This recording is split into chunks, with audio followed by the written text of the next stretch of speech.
The numbers 0 through 99 sorted alphabetically, and we're doing this in 4 different languages: English, French, Spanish, and German. So if you can tell, I'm speaking English. Some people can't. So our words for the first 9 digits kind of go all over the place, and we're starting with the number 0 that starts with a Z, so it's all the way at the end of this graph. Then there's the number 2, TWO. It's pretty close to 0. T's at the end of our alphabet. We don't really have a certain pattern with our numbers up until we get to the 20s. So 21, 22, 23, 24, those all start with T. And in this chart, you can see they're all grouped alphabetically together. Then we have 31, 32, 33. They're all also starting with T, but they're more condensed together because it's TH or THI to be very specific. Every single digit in the 30s starts with those 3 letters. And that's kind of the continuing theme all the way to 100. We have 40s and 50s, there's 60s, there's 70s, there's 80s, and then there's 90s. Now I know that seems very basic for English speakers, but for some of these other languages, it's going to get complicated. French is not, however, one of them. They kind of run the almost exact same pattern as English. In French, up until the 20s, it kind of just goes all over the place. Well, there's actually specifically a lot right here. Let's see what this sounds like. 1, 2, 3, 4, 5,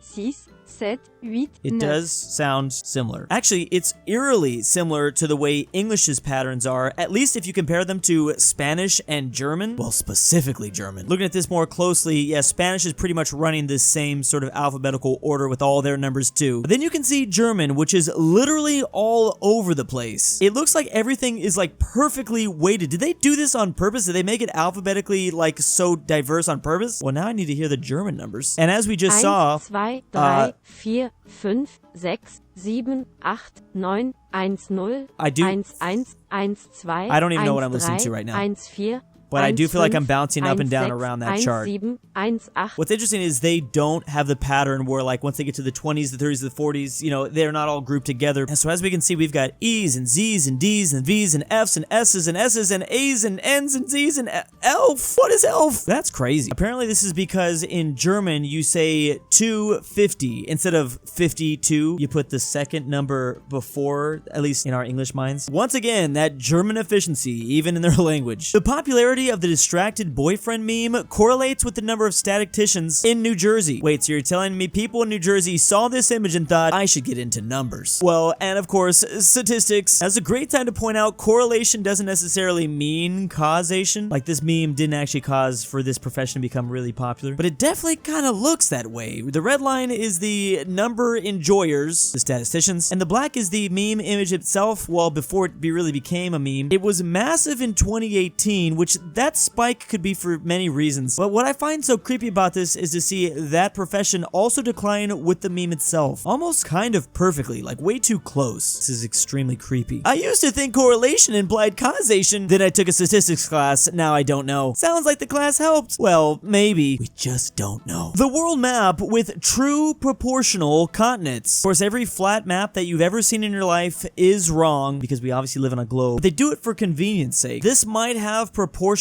correct continents, but it's not all that convenient. Also, the big flaw with this particular flat map projection is it doesn't accurately portray, like, you know, how far the sea is. At least in terms of like flight and boats. If you look at this, it looks like it would take 3 times as long to sail from New York to the UK than just like, I don't know, LA to New York. Maybe 4 times, I don't know, 5. You can see things aren't actually like that on our real life globe here. One thing I do like about this projection though is it really shows just how massive Africa is. So many maps make continental Europe look way larger, when in reality the landmass south here is just so massive. Also, look at Indonesia. They're surprisingly huge as well. Countries the Cold War divided. I think the most famous example is Germany with East and West, but then again, we Americans know all too much about Vietnam with the South and the North. Then there's the Korean Peninsula, of course, which is still divided today, reflections of the Cold War, but they are not the only ones, because there's also technically West Romania and East Romania, or Moldova. And Moldova even has a Moldova, kind of, with Transnistria. The top 2 were eventually united. The bottom 2 still exist to this day. And Romania is certainly an example of this that a lot of people forget about, including myself. From communism to cars, the world's top selling car brands. Germany better have Volkswagen. I was gonna lose my mind if they didn't. The UK have Nissan? I mean, I guess every Brit can't own a Rolls Royce or a Mini. It would cost quite a bit. They'd all have to be pretty rich. Sweden with their Volvos. Netherlands with Toyota, which I think is the most popular in the US as well. It might be close though. In 2002, Ford actually did overtake Toyota. Those cars are just so cheap. It's so nice. Denmark, surprising with an American car brand, Ford. Are they all buying just Mustangs up there? Because I don't think they're getting our trucks. Belgium with BMW, but Ireland and Luxembourg going more with German options. Of course, Italy with Fiat. Greece and Macedonia, some Toyota boys. I'm getting a little scared with some of these icons because I do not recognize them. I think I know this one in Russia. And finally, there's Switzerland and Norway. Norway, who's a huge Tesla fan. I think they have the most Teslas per capita out of any place in the world. Countries which are allied to the UK, which surprisingly this little island that controlled a quarter of the world's surface still has a lot of friends. A big reason for that is NATO. That's pulling in the big North American powers as well as a majority of Europe, of course. They also have a mutual defense alliance with, of course, their former colonies, Australia and New Zealand. But then they have other military alliances with Sweden and Ukraine. Surprise, surprise. Then a bit more interesting with Pakistan, all of the Arabian Peninsula, Iraq too. Is that up to date? I think it is. And Jordan as well, Israel. Interesting to see, out of all the territory that was once a part of the British Empire in South Asia, only Pakistan gets the alliance. They also used to have British Malaya, or now just Malaysia. They've got an alliance with them, as well as the Philippines. There's Thailand, which no one got to Thailand. Not surprised about Japan and South Korea. Little bit shocked about Brazil. How did they get that with Brazil? Oh, that's right. There's also the Anglo-Portuguese alliance, which is the oldest alliance on Earth. Maybe that's one of the many reasons why they got the former Portuguese colony, Brazil. But also, I'm sure the Falklands with Argentina definitely had something to do with it. Possibly just to spite the Argentinians. I don't know. The best-selling mobile phones of all time. Leading off the list, we've got the iPhone 5 at almost 150 million. Also the Samsung. There's actually 3 other phones tied for 11th place. There's 2 Nokias. Actually, they're all 3 Nokia. These are phones from back in the day, too. Them are some bricks. Then we've got 3 iPhones in a row coming in at 10, 9, and 8. Then we've got a Nokia in 7th, and then 2 more iPhones. These iPhone 6, and I remember having my iPhone 5 for a long time. In 4th place, the Nokia 105, and in 3rd, the iPhone 6. Finally, Nokia wins the battle. This dropped in 2003 and sold over 150 million. The Nokia 1100, I think this is pretty much where the memes come from. No wonder they were so popular. It was like having access to a diamond pickaxe at all time. The 15 largest solar power plants in the world, and no, the US is not even close to having the #1 spot. There's Mount Signal in 14th place, and then Copper Mountain in 13th. Both, I think, are located in California or around there. Mexico's got 12th place, and that's pretty much it here for America. There's literally nothing in Europe, but you kind of need a lot of barren wasteland, specifically hot desert, to be good at this. I guess that's part of the reason why Egypt has the 4th largest in the world. Of course, there had to be some massive ones coming out of the Arabian Peninsula, both in 7th and 6th place. Then there's India and China, who's pretty much dominating this game. It's pretty much just a cold war between these two. However, India currently wins with a maximum capacity of wattage of 2,245. For reference, all the solar parks in North America aren't even getting over 1,000. India and China take this stuff real seriously. I'm sure this is one of the factors that help India. This is exactly why we need more topography maps. India is actually a really flat place compared to literally all their neighbors. And this is part of the reason why they came up with their borders in the first place. Of course, Pakistan controls some of this flat stuff, but most of these mountains over here. We have the largest mountain range in the world, the Himalayas, also the Tibetan Plateau. Finally, out this way, we have Myanmar. Of course, Bangladesh is extremely flat too. And this is exactly why, if you look at where the population of India lives, it's all right up here. It's hard to live in these mountains, but it's very easy to live on flat plateaus with nice flowing river and fertile land. This is literally the valley people always talk about. Even the early humans were living in the Indus Valley. This map also helps to explain why the subcontinent of India was pretty divided before the British came and forcibly put them together. You can see how the physical terrain literally divided so many of the people that lived here. If the world were a village of 100 people, 12 of them would speak Mandarin, then 6 would speak Spanish, and 5 would speak English. I'd like to note, if second languages were included, technically English would be the dominant still here. Probably just barely, with like 13 English speakers. I really want to draw attention to all the other people living in this village that